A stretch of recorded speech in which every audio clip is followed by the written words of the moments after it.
Assalamualaikum warahmatullahi wabarakatuh. Jumpa lagi dengan saya Tama dalam Ada Apa Gerangan 2. Bagaimana kabar kalian? Semoga selalu diberikan kesehatan dan juga rezeki yang cukup. Kita akan kembali melanjutkan cerita mistis bersambung. Kali ini mengambil tema tentang dukun beranak. Dimulai dari misteri kematian bayi-bayi yang baru lahir dan kemunculan sosok-sosok pocong kecil yang menghantui istri dari Gondo yang bernama Nunung. Oke, seperti apa kelanjutannya? Langsung saja kita simak. Teman-teman, ada apa gerangan? Ceritanya mulai dari sini. Begitu tiba di halaman rumah, Gondo tergesa membuka pintu dan memberi isyarat pada Nyi Sekar untuk segera masuk. "Silakan Nyi, ayo cepat," ujarnya dengan nafas sedikit terengah. Nyi Sekar melangkah perlahan di belakang Gondo, mengikuti arah menuju kamar. Namun langkahnya mendadak terhenti ketika matanya bertemu pandang dengan pandangan Ki Wage yang berdiri tegak di ruang depan. Laki-laki tua itu diam saja, hanya menatap tanpa sepatah kata pun. Ada kegugupan yang seketika menyelinap di dada Nyai Sekar. Ia teringat kabar yang pernah beredar bahwa keluarga Gondo bukan sembarang orang di desa ini.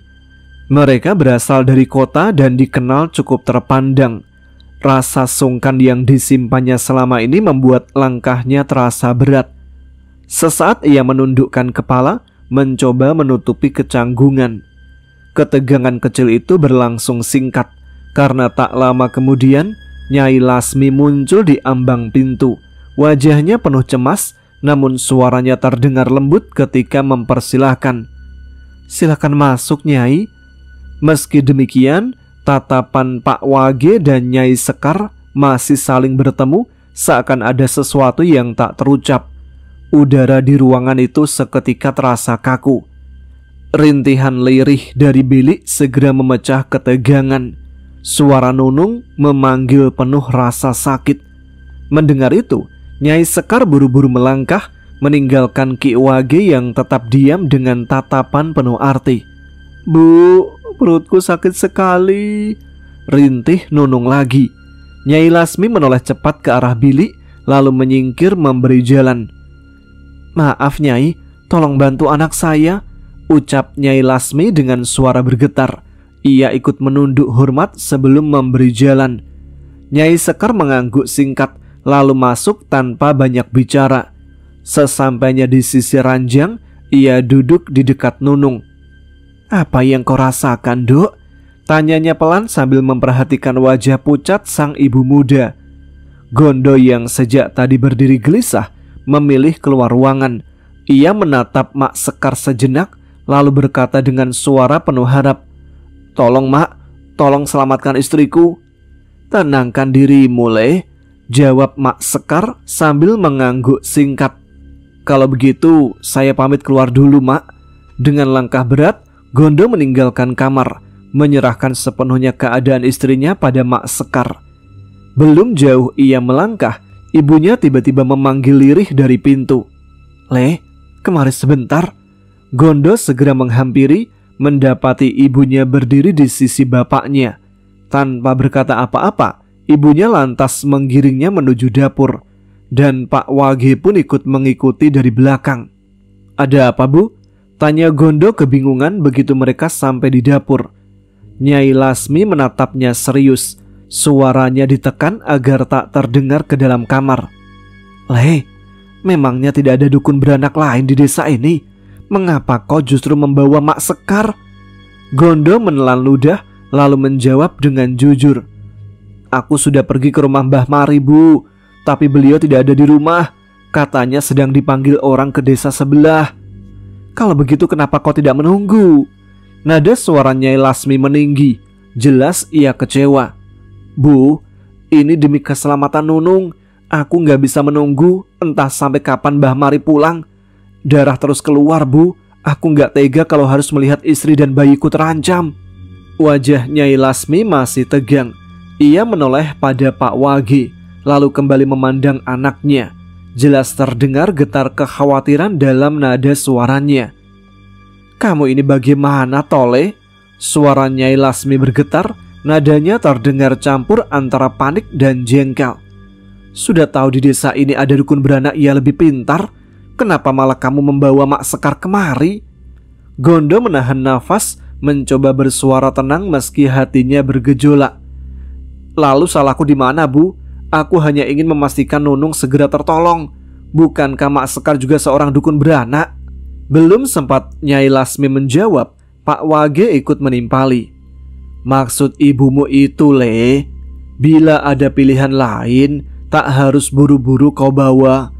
Mak Sekar juga dukun beranak, Pak," potong Gondo tegas, seolah ingin meneguhkan pilihannya. Suasana tiba-tiba lengang. Tidak ada suara lain selain deru nafas mereka yang tersengal oleh kecemasan. Apa yang dikatakan Gondo memang benar. Tak bisa dipungkiri, dalam keadaan genting seperti ini, meminta pertolongan siapapun yang menguasai ilmu persalinan bukanlah sebuah kesalahan. Apalagi pendarahan Nunung makin parah. Mendadak terdengar suara lantang dari dalam kamar. "Le," panggil Mak Sekar. Tanpa berpikir panjang, Gondo segera meninggalkan kedua orang tuanya yang hanya saling pandang tanpa sepatah kata pun. Ia bergegas menuju kamar. Setibanya di bilik, Gondo langsung menunduk memberi hormat. "Ada yang bisa saya bantu, Mak?" tanyanya penuh harap. Mak Sekar terlihat duduk di sisi ranjang. Kedua tangannya sibuk memijat perlahan perut Nunung yang berbaring lemah. "Tolong siapkan air hangat," pintanya singkat. "Baik, Mak." Gondo segera berbalik hendak ke dapur. Namun sejurus kemudian ia kembali menoleh, ragu untuk melangkah. Nyi, apa keadaan Nunung berbahaya? Bagaimana istriku?" "Tenang saja, Le," jawab Mak Sekar dengan suara mantap. "Yang penting sekarang pendarahannya harus segera dihentikan. Itu yang utama." Mendengar jawaban itu, dada Gondo sedikit lapang. Ia menunduk, tak ingin menambah beban. Tanpa menunda lagi, ia bergegas ke dapur menyiapkan apa yang diminta.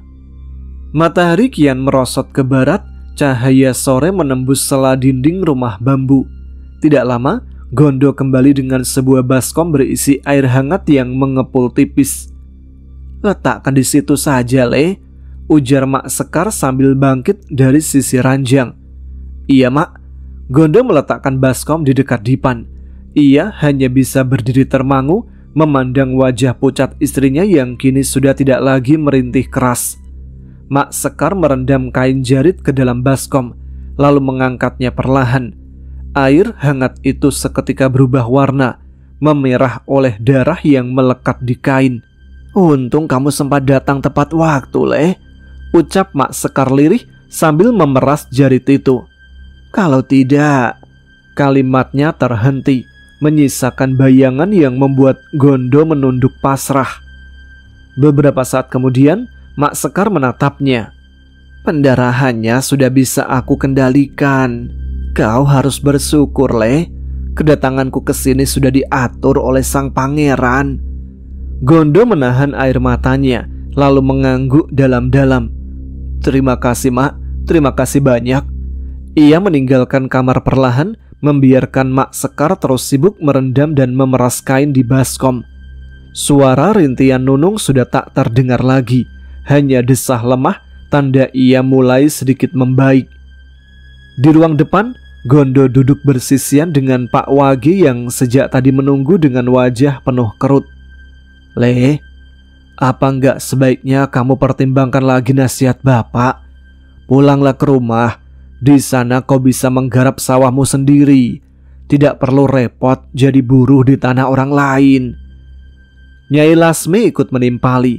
Nadanya penuh bujukan meski jelas terselip rasa kecewa. "Benar kata bapakmu, Le. Tidak ada yang lebih baik selain pulang.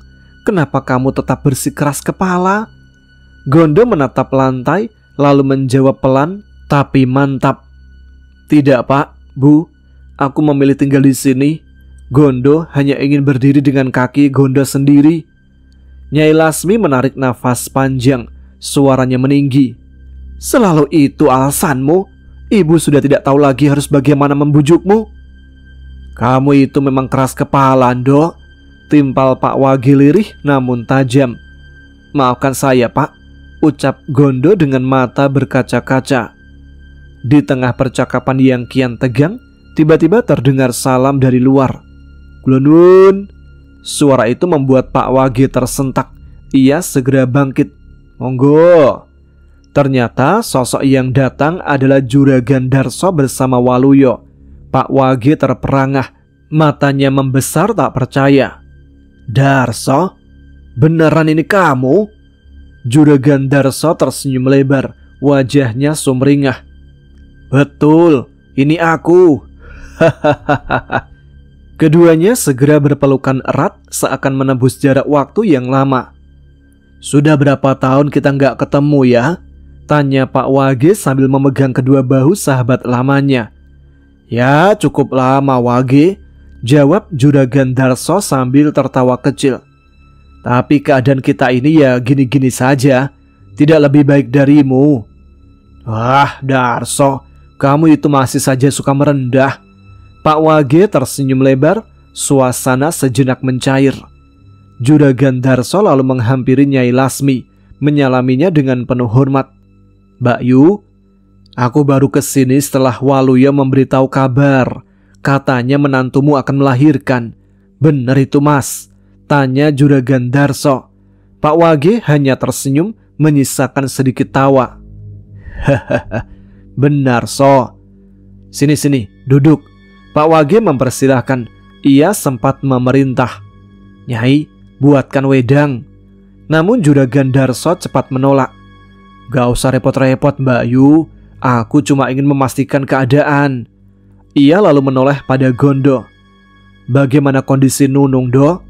Gondo menjawab dengan sopan.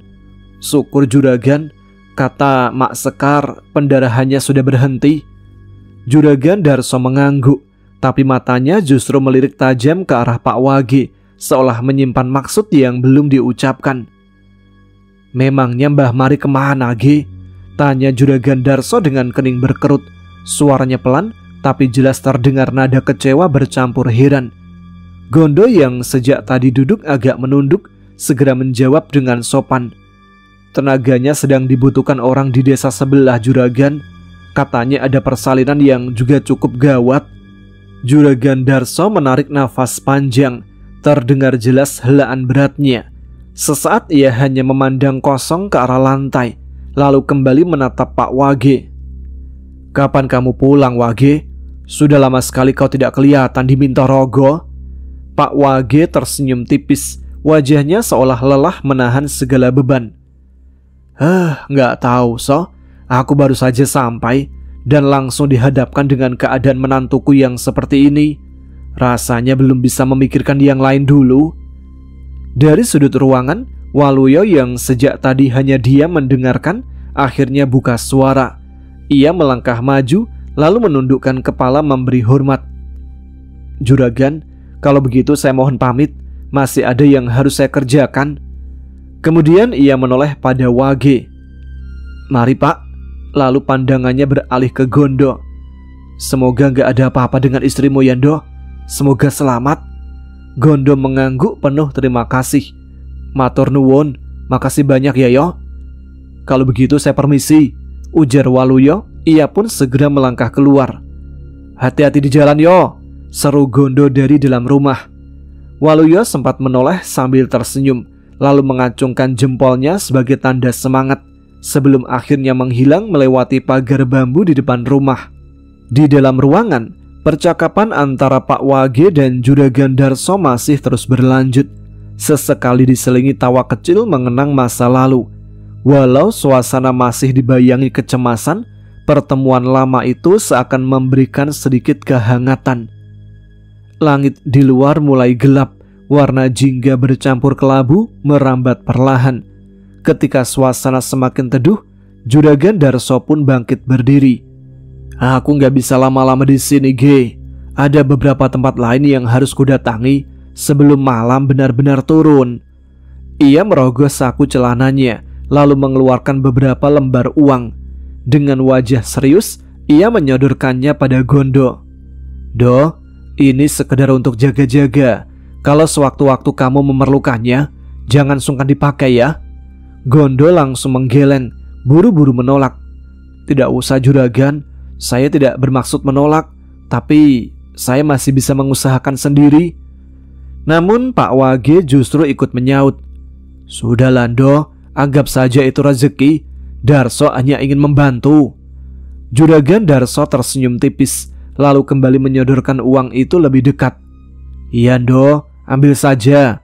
Anggap sebagai bentuk perhatianku. Aku hanya ingin sedikit meringankan bebanmu. Jangan terlalu banyak berpikir." Gondo tetap terlihat ragu, tangannya enggan meraih. "Sungguh juragan, saya merasa tidak enak." "Sudah, tidak apa-apa," potong Juragan Darso tegas, meski suaranya tetap ramah. Ambil saja Do." Akhirnya dengan perasaan bercampur, Gondo terpaksa menerima uang itu. Ia menunduk dalam-dalam. "Terima kasih juragan, saya benar-benar berterima kasih." Juragan Darso menepuk bahu Gondo ringan. "Tidak perlu sungkan. Yang penting sekarang jaga baik-baik istrimu." Kemudian ia beralih pada Pak Wage. "Ge, nanti mampirlah ke rumahku. Rumahku ada di ujung desa Mintorogo. Kita bisa ngobrol lebih banyak." "Baiklah Darso, nanti akan aku usahakan mampir ya," jawab Pak Wage sambil ikut berdiri menyalami sahabat lamanya. Juragan Darso lalu menoleh sekali lagi pada Gondo. "Do, aku pamit. Semoga kabar baik yang kudengar berikutnya. Jangan terlalu memikirkan soal pekerjaan dulu. Yang penting kesehatan istrimu. Soal kerjaan biar nanti aku bantu atur."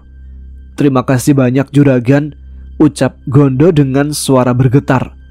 Pak Wage, Nyai Lasmi, dan Gondo bertiga mengantarkan Juragan Darso sampai ke halaman depan.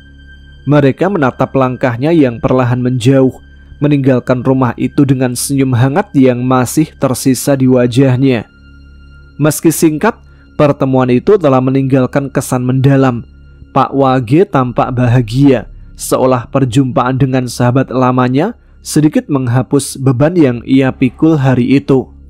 Gondo yang baru saja bermaksud masuk ke kamar untuk menyimpan uang pemberian Juragan Darso, tiba-tiba dibuat terperanjat. Tanpa disadari, Mak Sekar sudah berdiri di belakang mereka, seolah muncul begitu saja tanpa suara langkah. Mak Sekar," seru Gondo kaget, hampir menjatuhkan lipatan uang di tangannya. Mak Sekar hanya tersenyum tipis, wajahnya tenang. "Bagaimana kondisi istri saya, Mak?" "Semua baik-baik saja, Le. Hanya saja pembukaannya agak lambat.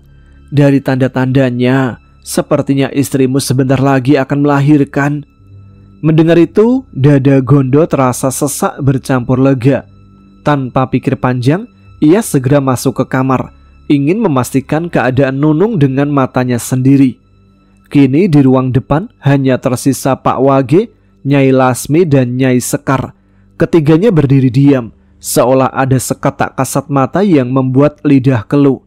Tak ada satupun kata terucap untuk beberapa saat, hanya suara jangkrik di luar rumah yang menemani keheningan itu. Pak Wage akhirnya beranjak dan duduk perlahan di kursi bambu. Tatapannya sekilas menyapu ruangan, lalu berhenti pada sosok Mak Sekar. Raut wajahnya sedikit berubah, entah karena ingatan lama atau sekedar rasa tak nyaman yang kembali menyeruak.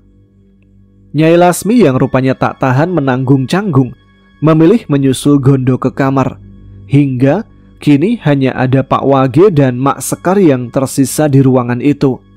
Suasana makin tegang. Mak Sekar menghela nafas, lalu memberanikan diri memecah keheningan. "Bagaimana keadaanmu, Ki?" tanyanya pelan, seakan menyingkirkan tabir hening yang membebani dada. Ki Wage mengangkat wajah, menatap langsung pada Mak Sekar. "Seperti yang kamu lihat, Nyai," jawabnya dengan nada datar, meski ada getar halus yang terselip. "Aku masih diberikan kesehatan." Sorot matanya lama menempel pada wajah Mak Sekar. Ada sesuatu yang jelas terasa tak selesai di antara mereka.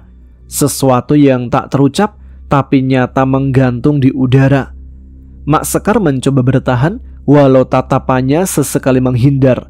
Bibirnya hampir bergetar saat ia membuka mulut, tapi tak ada kata yang keluar. Justru Ki Wage yang kembali bertanya. Kali ini suaranya terdengar lebih berat. "Kamu sendiri, Nyi? Bagaimana kabarmu?" Pertanyaan itu seakan menampar hati Mak Sekar. Ia sempat membuka mulut, tapi sebelum sempat menjawab, Nyai Lasmi muncul lagi dari arah kamar dengan membawa sebuah baskom lurik berisi air.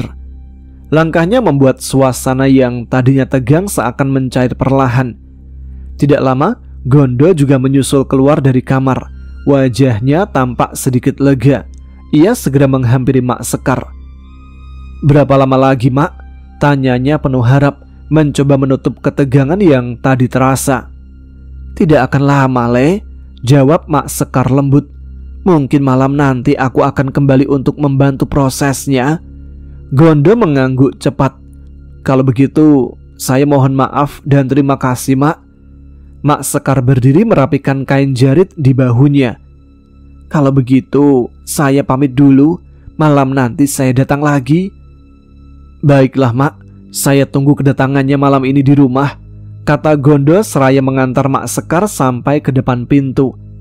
Mak Sekar perlahan pergi, meninggalkan rumah itu dengan tenang, sementara Gondo masih menatap punggungnya sampai hilang di ujung jalan.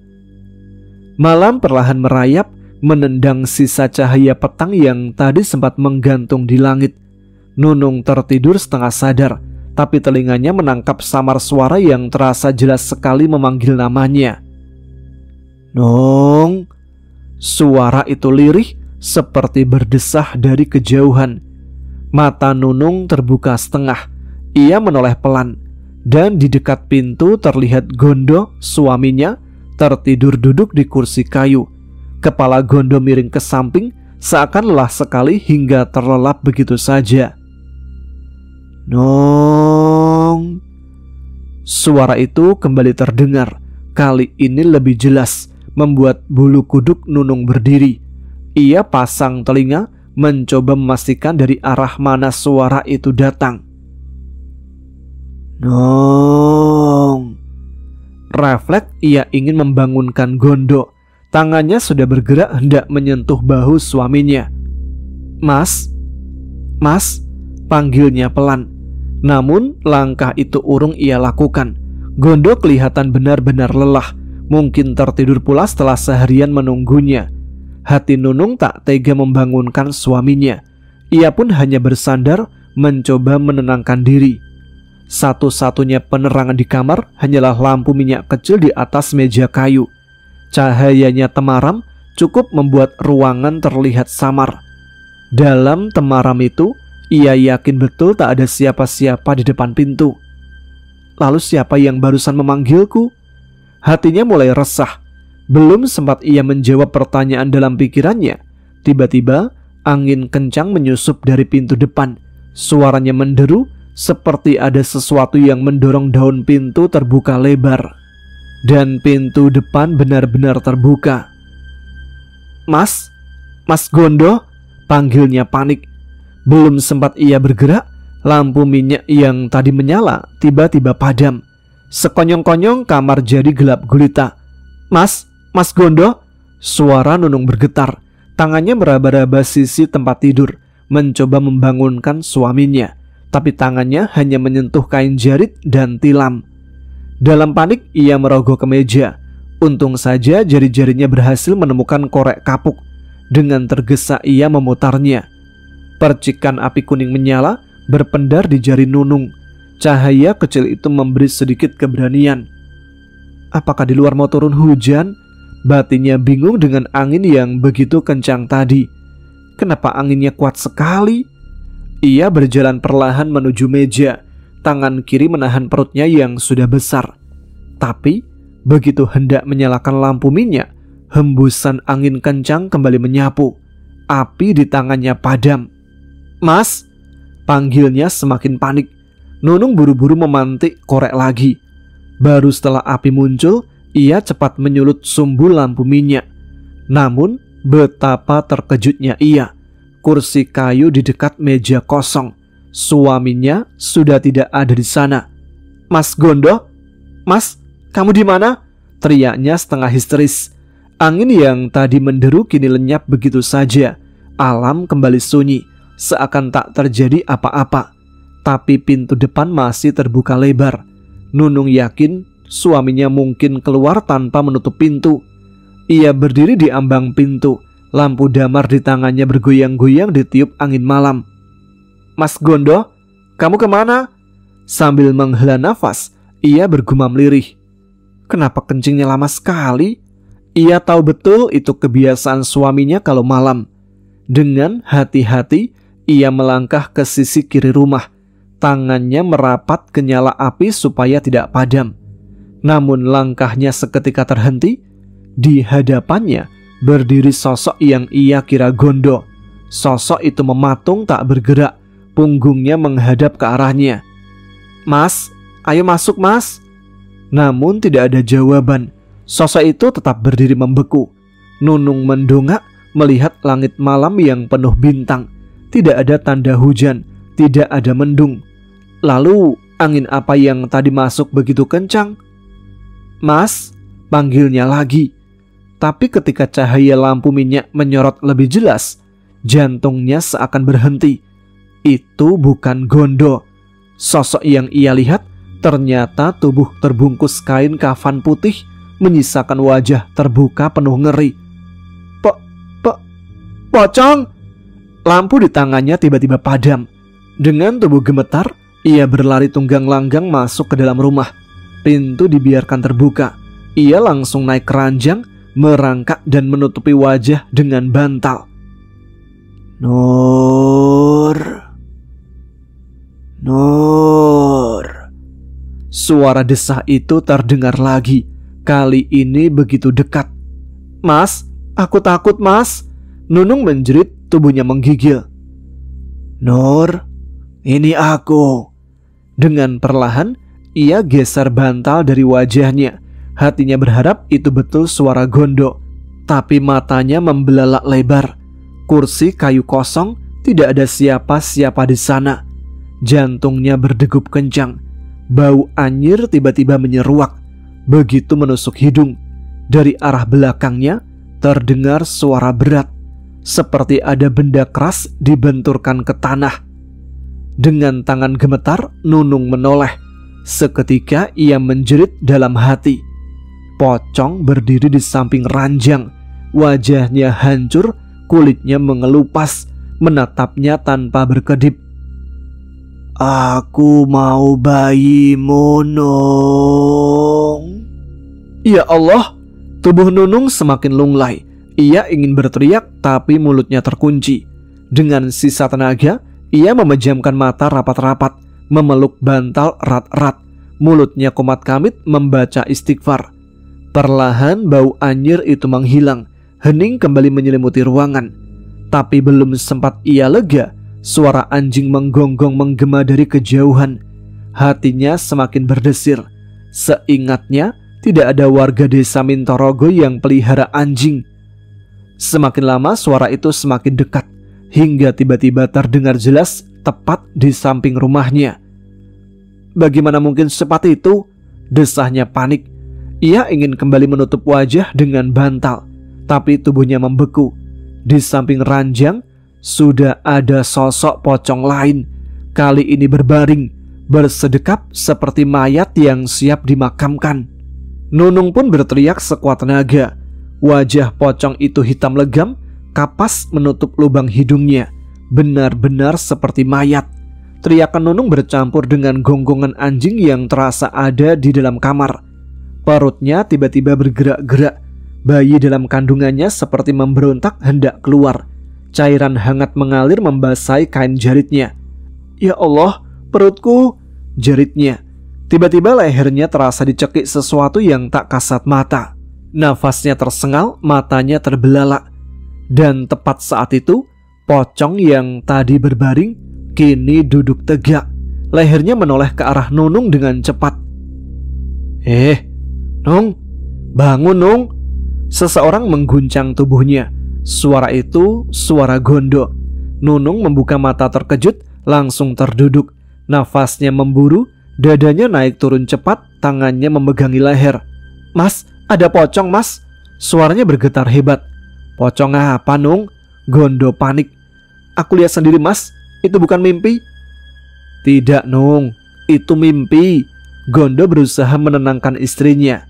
Nunung masih sesenggukan, menolak percaya. Baginya, semua tadi begitu jelas, begitu nyata. Gondo cepat turun dari ranjang, mengambil segelas air di meja, lalu memberikannya. "Minum dulu." Nunung meneguk air itu sampai habis, seolah ingin membasahi rasa takut yang menyesakkan. "Gimana? Lebih tenang?" Nunung mengangguk pelan, meski matanya masih menyimpan ketakutan. "Tadi pocong ada di sampingku, Mas. Bahkan ada anjing di kamar ini." "Ya Allah, Nung. Itu semua hanya mimpi. Istighfar, Nung. Istighfar." Gondo memeluk istrinya, berusaha menenangkan. Nunung menunduk, arah pandang jatuh pada jarit lusuh melekat di tubuhnya.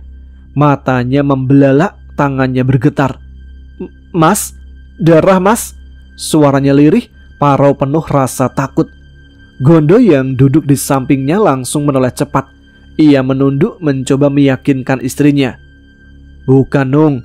Itu bukan darah. Air. Mungkin air yang tumpah tadi waktu kamu minum. Kamu buru-buru sekali tadi." Nunung menggeleng keras, matanya tak lepas dari noda merah yang semakin jelas melebar. "Bukan air, Mas." "Oh Gusti, darah, Mas. Itu darah!" teriaknya dengan nada putus asa. Gondo buru-buru menyingkap kain jarit yang menutup paha istrinya. Seketika wajahnya memucat. "Ya Allah, kakimu berdarah, Nung." Nunung meringis kesakitan. Tubuhnya menggeliat kecil. Rasa perih bercampur nyeri dari perutnya membuat ia mencengkram kaos suaminya begitu kuat. "Mas, perutku, Mas." Tangannya menekan perut yang semakin terasa diremas dari dalam. Belum sempat Gondo menenangkan, suara itu datang lagi. Nunung tersentak, matanya liar menoleh ke arah jendela. "Mas, anjing itu menggonggong lagi. Kamu dengar, Mas?" Gondo malah memandang bingung, wajahnya penuh heran. "Anjing? Anjing dari mana, Nung? Aku gak dengar apa-apa." "Jangan ngada-ngada, Nung. Tolong tenang." Namun Nunung terus merintih. Tangannya mencengkram kuat baju Gondo hingga hampir merobek kain. "Sungguh, Mas, perutku sakit sekali. Tolong aku berbaring lagi," katanya dengan suara hampir tak terdengar. Dengan hati yang semakin panik, Gondo membantu istrinya kembali rebah di atas tilam. Rintihan istrinya menusuk telinga, membuatnya gelisah tak karuan. Suara gaduh itu rupanya sampai terdengar keluar kamar. Tidak lama kemudian, pintu berdiri terbuka, menampilkan sosok Pak Wage dengan langkah cepat. Di belakangnya Nyai Lasmi menyusul dengan wajah cemas. "Ada apa ini, Le?" Suara Pak Wage dalam penuh kekhawatiran. Gondo menoleh, wajahnya pucat pasi. "Darah, Pak. Nunung kembali pendarahan." Suaranya pecah, hampir seperti tangisan. Nyai Lasmi langsung menutup mulutnya dengan tangan. Matanya membesar menahan panik. "Ya Allah, bagaimana ini, Le? Bukannya tadi Mak Sekar sudah berpesan dia akan datang kembali malam ini untuk menolong. Kenapa bisa begini lagi?" Gondo terduduk lemas di tepi ranjang. Sementara Nyai Lasmi buru-buru mendekat ke arah menantunya. Ia menyingkap jarit yang basah, memeriksa dengan tangan gemetar. "Ya ampun, kamu pendarahan lagi, Nduk." Suaranya bergetar. Nunung meringis, wajahnya penuh peluh. Tangannya meraih tangan mertuanya, seolah mencari pegangan hidup. "Bu, perutku sakit sekali, Bu. Tolong aku nggak kuat." Nyai Lasmi menunduk, matanya berair. Ia menatap putranya dan suaminya dengan wajah penuh cemas. "Le, bagaimana ini?" bisiknya, seakan meminta jawaban yang tak pernah mudah. Pagi mulai merayap, cahaya matahari menembus celah dinding bambu rumah itu. Kenapa pendarahan Nunung gak juga reda? Kemarin Mak Sekar bilang sudah berhenti, dan semalam dia janji mau datang lagi untuk memastikan keadaan. Tapi sampai sekarang belum muncul. keluh Gondo yang duduk di bangku kayu, wajahnya muram. Di sebelahnya, Pak Wage hanya duduk diam, tidak menanggapi, hanya menghela nafas panjang. Tidak lama, Nyai Lasmi keluar dari kamar dengan wajah cemas. "Le, tadi Nunung bilang dia ingin dipanggilkan Mbah Mari." Iya Bu, saya memang mau berangkat ke rumahnya sekarang." Pak Wage ikut menimpali. "Lalu bagaimana dengan Mak Sekar? Apa tidak dianggap lancang kalau kita mengganti dukun beranak untuk menantu kita?" Suaranya terdengar ragu, seolah memberi peringatan. Nyai Lasmi menggeleng keras. "Kamu gak lihat sendiri Pak? Keadaan Nunung semakin mengkhawatirkan." Pak Wage menautkan alisnya. "Kalau memang waktunya melahirkan, harusnya ada dukun yang benar-benar bisa menunggui, bukan malah seperti sekarang. Janji datang tapi tak jelas kabarnya. Apalagi tadi malam Nunung cerita kalau dia bermimpi didatangi pocong." "Itu hanya bunga tidur." Pak Wage mencoba menenangkan. Pandangannya dibuang ke arah halaman. "Tapi Pak, pendarahan itu datang berbarengan dengan mimpi yang ia alami," sahut Nyai Lasmi lirih. Akhirnya Pak Wage menoleh lagi pada istrinya.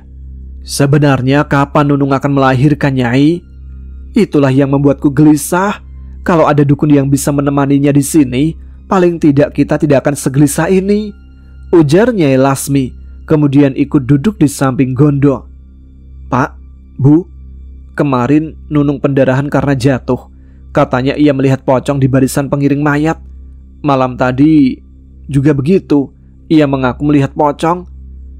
"Tidak ada hubungannya dengan semua itu," jawab Pak Wage berusaha meneguhkan hati anaknya. Nyai Lasmi menatap Gondo dengan sungguh-sungguh.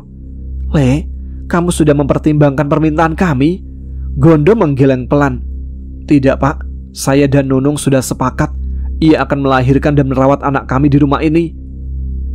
"Sebaiknya segera susul Mbah Mari. Bawa ke sini cepat, Le," tegas Nyai Lasmi tak ingin berdebat panjang. "Baik Bu." Gondo berdiri lalu segera melangkah keluar rumah meninggalkan suasana tegang. Perjalanan terasa panjang. Pikiran Gondo kalut bercampur cemas. Tidak ada kepastian kapan Nunung akan melahirkan. Desisnya sendiri. Terbayang wajah Mbah Mari, dukun beranak yang lebih banyak dipanggil warga desa. Tapi bagaimana dengan Mak Sekar? Apa dia gak akan tersinggung kalau aku mendatangkan Mbah Mari? Gelisah itu membayangi langkahnya. Setibanya di mulut jalan desa, ia melihat seseorang berjalan dari arah berlawanan. Mau kemana Yat?" sapa Gondo. Mas Gondo, ini saya mau antar kain ke rumah Pak Thohir," jawab Dayat sambil mengangkat buntelan kain putih. "Kalau sampean sendiri mau kemana Mas?" tanya Dayat balik. Ini mau ke rumah Waluyo," jawab Gondo gugup, tangannya menggaruk kepala. "Oh begitu, kalau gitu saya lanjut dulu Mas," sahut Dayat buru-buru melangkah. Gondo hanya memandanginya dengan rasa tak enak hati. Sesaat kemudian ia menoleh ke belakang. Tapi Dayat sudah hampir lenyap di telan tikungan jalan. Hanya tersisa kain putih menjuntai dari tangannya. "Kain putih buat Pak Thohir," gumam Gondo. Ingatannya langsung melayang pada kejadian saat Pak Thohir memanggul jenazah anaknya. Bukannya anaknya sudah mati? Apa benar yang meninggal itu anaknya? Pertanyaan-pertanyaan aneh bergema di kepalanya. Tak ingin larut dalam prasangka, ia melanjutkan langkah. Rumah Mbah Mari sudah tampak tak jauh lagi. Sesampainya di rumah berdinding geribik, ia mengetuk pintu. "Nyi, kula nuwun." Tidak lama pintu terbuka. "Mau apa, Le?" Suara perempuan sepuh itu muncul. Gondo menunduk dengan gugup. Nyi, saya datang minta tolong. Istri saya Nunung pendarahan lagi." "Pendarahan? Bukannya istrimu itu baru masuk bulan tua, Le?" tanya Mbah Mari dengan wajah heran. Iya Mbah, tapi saya benar-benar butuh bantuan. Tolong Mbah." Mbah Mari menghela nafas panjang, menatap Gondo yang menunduk penuh rasa cemas. Ada iba tersirat di wajahnya. "Tunggu sebentar ya Le." Ia masuk ke dalam rumah sebentar.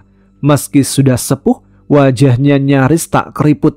Gondo menggenggam kedua tangannya erat, gelisah menunggu. Tidak lama Mbah Mari keluar lagi, menutup pintu rapat lalu berkata singkat, "Ayo Le." Namun Gondo masih berdiri di tempat. Mbah." Gondo masih tertunduk seolah tak berani menatap wajah Mbah Mari. "Ada apa lagi Le?" tanya Mbah Mari heran menatapnya penuh tanda tanya. Saya masih ada urusan Mbah," saut Gondo pelan, suaranya bergetar. "Tidak apa-apa Le, kalau begitu biar aku saja yang langsung ke rumahmu. Kamu bisa selesaikan urusanmu dulu," jawab Mbah Mari tenang. Gondo menarik nafas lega, meski rasa bersalah masih membebani dadanya. "Maafkan saya sebelumnya Mbah." "Tidak apa-apa, pergilah, aku akan segera menyusul ke rumahmu," ucap Mbah Mari, lalu melangkah pergi dengan kebaya lurik dan jarit yang membalut tubuhnya. Gondo tetap berdiri terpaku di teras, matanya mengikuti langkah Mbah Mari sampai hilang di ujung halaman.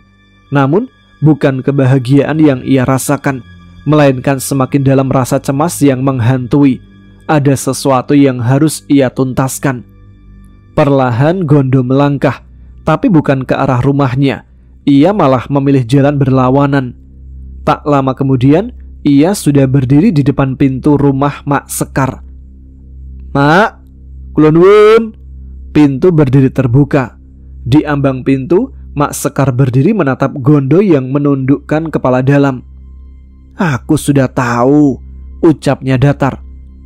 Maksud saya hanya..." Gondo tergagap, rasa tak enak hati mencengkramnya.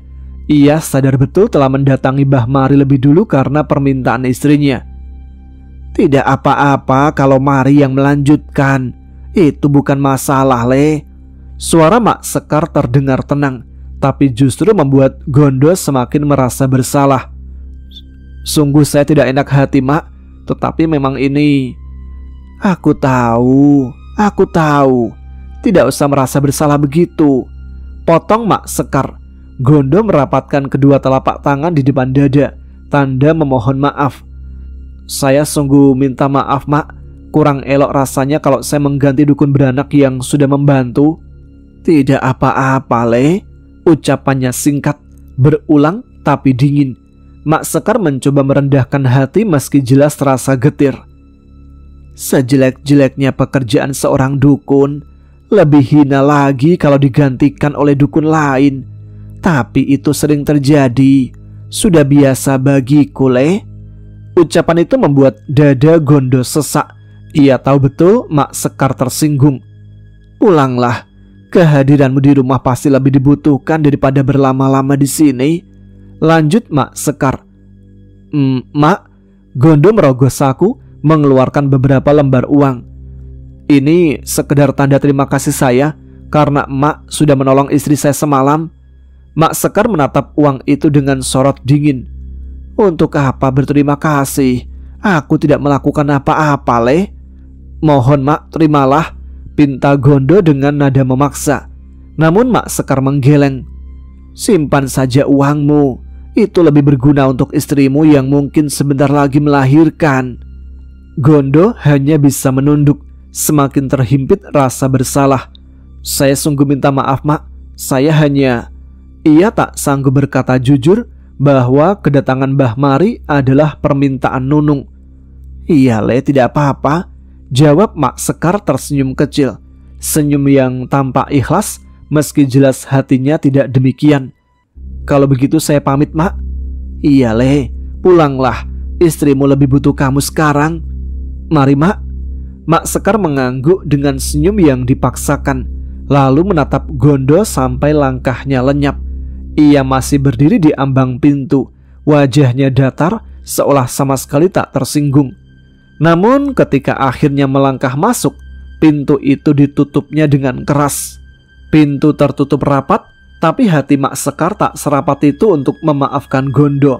Luka batinnya jauh lebih nyaring daripada suara pintu yang baru saja ia banting. Sebenarnya dalam hati kecilnya, Mak Sekar bisa saja memaklumi peristiwa seperti ini. Bukan sekali dua kali ia harus menelan kekecewaan semacam ini. Dulu pun ia pernah merasa sangat dipukul batin ketika dianggap gagal dalam membantu persalinan seorang warga. Perempuan malang itu meninggal, dan sejak kejadian itu banyak orang di desa Mintorogo mulai beralih ke Mbah Mari. Luka lama itu seakan tergores kembali. Kini kejadian serupa terulang lagi. Meski Nunung belum juga melahirkan, Gondo sudah lebih dulu menghadirkan Mbah Mari untuk berjaga-jaga. Padahal sebagai dukun beranak, Mak Sekar merasa tugasnya belum benar-benar dimulai. Perasaan tersisih dan tersingkir jelas terasa menusuk batinnya. Mak Sekar hanya bisa duduk termangu di tepi ranjang bambu yang biasa dipakai tempat istirahatnya. Kedua tangannya saling bertaut, seolah menahan gejolak perasaan yang tak terucap. Bukan soal rupiah yang tadi sempat ditawarkan Gondo dan ia tolak dengan halus. Uang bukanlah segalanya.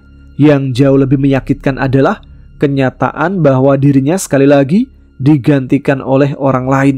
Bahkan sebelum benar-benar sempat menjalankan kewajiban. Harga diri yang ia bangun bertahun-tahun sebagai dukun beranak desa kini kian goyah. Bayangan Mbah Mari yang semakin sering dipanggil warga membuatnya merasa posisinya semakin terancam. Sementara itu dalam perjalanan pulang, Gondo merasa sedikit lega meski hatinya masih diliputi gelisah. Setidaknya ia telah menyampaikan permohonan maafnya kepada Mak Sekar. Ucapan maaf itu memang tak menghapus kesalahannya, tetapi setidaknya bisa sedikit meredakan perasaan bersalah yang menghantuinya sejak pagi. Ingatan Gondo pun melayang kembali pada percakapan dengan istrinya. Masih jelas terngiang kata-kata Nunung yang disampaikan dengan wajah pucat penuh kecemasan. "Aku takut, Mas. Aku jadi berpikiran yang tidak-tidak kalau harus melahirkan dengan ditemani Mak Sekar," kata Nunung dengan suara bergetar. Ia sempat menggenggam lengan Gondo seolah memohon. Gondo saat itu mencoba menenangkan. "Memangnya kenapa? Bukannya sama saja. Yang penting ada yang membantu persalinan." Namun Nunung tetap menggeleng. Wajahnya penuh keraguan. "Gak tahu, Mas. Aku tidak merasa nyaman dengan Mak Sekar." Gondo hanya bisa menarik nafas panjang. Ia pun akhirnya jujur pada istrinya. "Aku tahu, Nung. Aku juga minta maaf.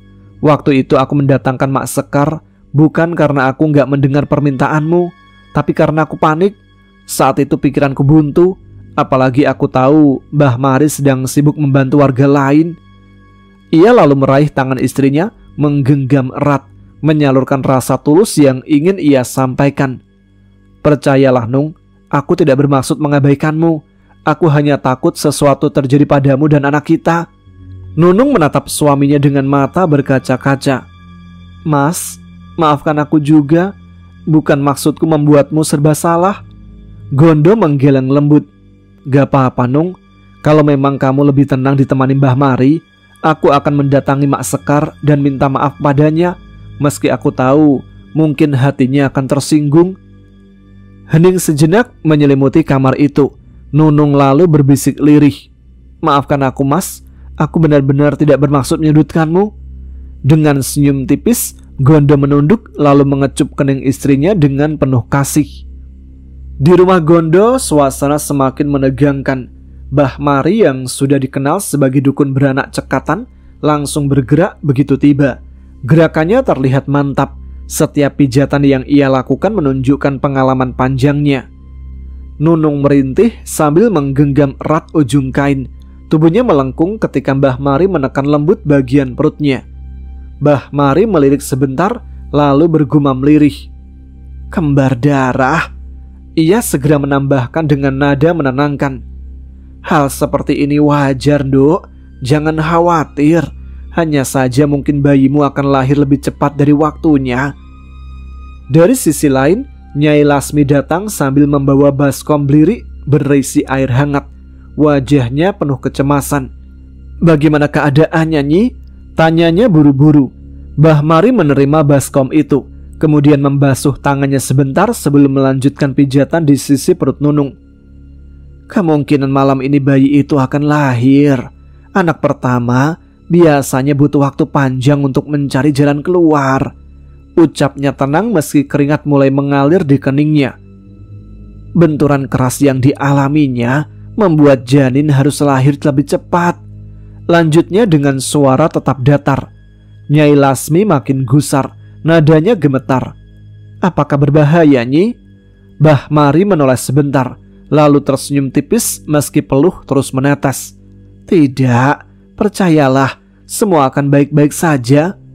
Dalam pengalaman panjangnya sebagai dukun beranak, ini pertama kalinya ia menghadapi persalinan yang datang lebih awal dari seharusnya. Meski demikian, ia berusaha tetap terlihat tenang. Nyai Lasmi melirik ke pintu lalu bergumam, "Kemana Gondo? Kenapa lama sekali belum pulang?" Sementara itu, di jalan setapak yang dipenuhi rimbun bambu, Gondo melangkah cepat. Nafasnya terengah, keringat membasahi pelipisnya. Suara burung liar yang biasanya ramai sudah tak terdengar, digantikan nyaring tonggeret yang seolah mengurungnya dalam kesunyian. Namun di balik rasa cemas, ada seberkas lega. Ia berhasil meminta Mbah Mari mendampingi istrinya. Hatinya yakin persalinan kali ini akan berjalan selamat. "Hei, Le!" Suara itu membuat Gondo terperanjat. Dari pinggir jalan, tiba-tiba muncul seorang lelaki berpakaian serba hitam dengan tangan bersedekap. "Dari mana kamu, ah?" tanyanya tajam. Gondo spontan menahan langkah. "Dari rumah Mbah Mari." "Sampean ini siapa?"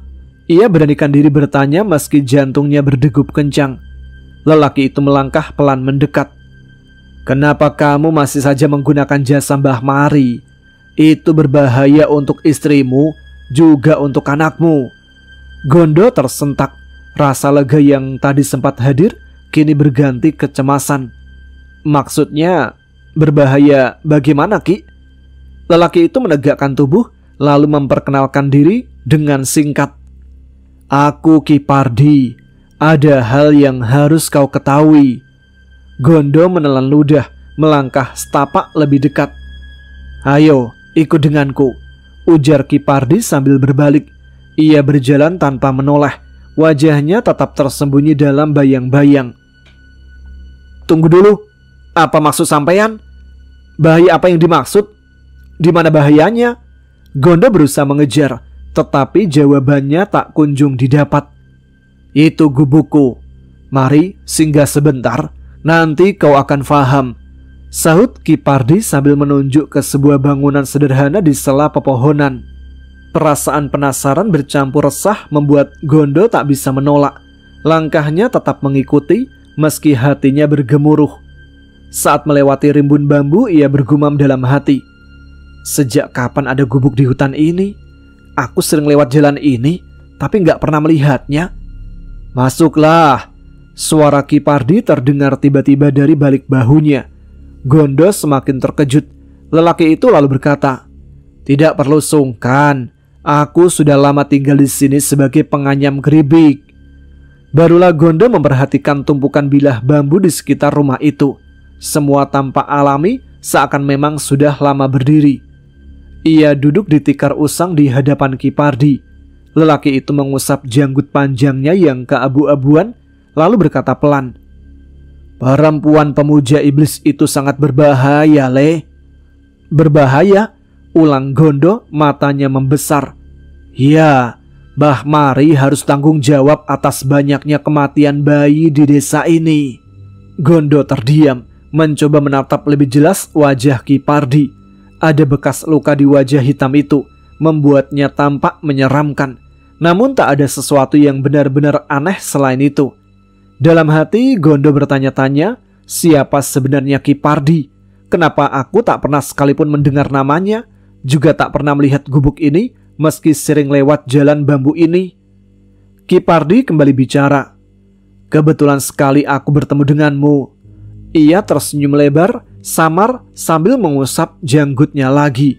"Aku memang biasa lewat jalan ini, Ki," jawab Gondo sambil terus memperhatikan gerak-geriknya. Suaranya terdengar tua dan berat, namun rambut dan janggut panjangnya tidak sepenuhnya mencerminkan usianya. Gondo hanya bisa menahan tanya yang menumpuk, memilih diam sembari menunggu apa yang akan keluar dari mulut lelaki misterius itu. Gondo memperhatikan dengan seksama pakaian yang dikenakan oleh Ki Pardi. Lelaki itu mengenakan baju hitam longgar yang sudah tampak lusuh, dilapisi kain gombrong yang membalut tubuh bagian bawahnya. Sebuah ikat kepala, warnanya pun hitam legam, menempel erat di kepalanya, membuat wajah kerasnya semakin menyeramkan. Dulu Desa Mintorogo pernah geger gara-gara misteri kehamilan Mbah Mari. Suara Ki Pardi berat seakan menggema di tengah sepi rimbun bambu. Benarkah cerita itu, Ki? Aku sendiri pernah mendengar. Kalau tidak salah, tapi aku belum tahu pasti, ucap Gondo kini benar-benar terusik. Kisah itu pernah ia perdebatkan panjang lebar bersama Waluyo, sahabatnya, namun tak pernah menemukan kepastian. Benar, kejadian itu nyata adanya. Ki Pardi menegaskan, suaranya tenang dan dingin. Mari, sebelum menjadi dukun beranak, adalah pemuja iblis. Ia menghabiskan sebagian besar hidupnya untuk menekuni ilmu hitam. Gondo tercengang. Ilmu hitam? Tanyanya dengan nada tercekik. Itulah sebabnya setiap kehamilannya selalu dikabarkan hilang. Itu karena bayi-bayi itu dijadikan tumbal, sambung Ki Pardi dengan wajah tanpa emosi. Gondo terbelalak. Ah? Dijadikan tumbal? Ki Pardi mengangguk perlahan. Tiap purnama, di kehamilannya yang menginjak 5 bulan, Mari akan melahirkan. Yang menolongnya kala itu bukan orang sembarangan, lelaki yang menuntunnya dalam pemujaan iblis, sekaligus lelaki yang menghamili Mari demi mendapatkan bayi berikutnya. Marini. Kata-kata itu membuat Gondo terperanjat. Suasana malam yang sejak tadi mencekam kini terasa lebih berat. Aku baru mendengar kisah seperti ini, Ki. Astagfirullah. Tapi apa gunanya semua itu, Ki? Tanyanya lagi, suaranya pelan namun penuh rasa ingin tahu. Jelas ada kaitannya dengan pekerjaan yang ia tekuni sekarang. Terang Ki Pardi menatap lurus ke arah Gondo. Aku semakin tidak mengerti, Ki. Gondo memegangi lututnya dengan gemetar. Ki Pardi menghela nafas panjang lalu melanjutkan. Ini menyangkut persaingan 2 dukun beranak di desa ini. Nyi Sekar sudah lebih dulu menetap di Mintorogo, namun pamornya redup sejak kedatangan Mbah Mari. Gondo mengangguk pelan, wajahnya muram. Itu memang benar, Ki. Di Mintorogo ada 2 dukun beranak. Banyak orang lebih memilih Mbah Mari ketimbang Mak Sekar. Itulah yang kujelaskan padamu.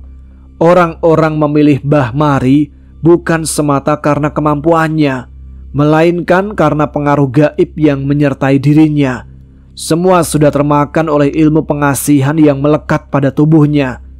Iblis yang dipuja itulah yang selalu membantunya. Maka setiap pekerjaannya terlihat mudah, setiap tindakannya tampak lincah. Tetapi apa, Ki? Gondo memotong dengan wajah menegang. Bahkan Mbah Mari juga tidak pernah mematok upah, sama saja seperti Mak Sekar. Itulah tipu muslihatnya, Le. Ki Pardi menatap tajam. Semua yang tertipu akan merasa berhutang budi. Namun kau harus tahu, itu sangat berbahaya. Bayimu bisa saja ia jadikan tumbal. Ya Allah, yang benar saja, Ki. Gondo tersentak hampir tak percaya. Aku tidak berniat menakutimu, lanjut Ki Pardi.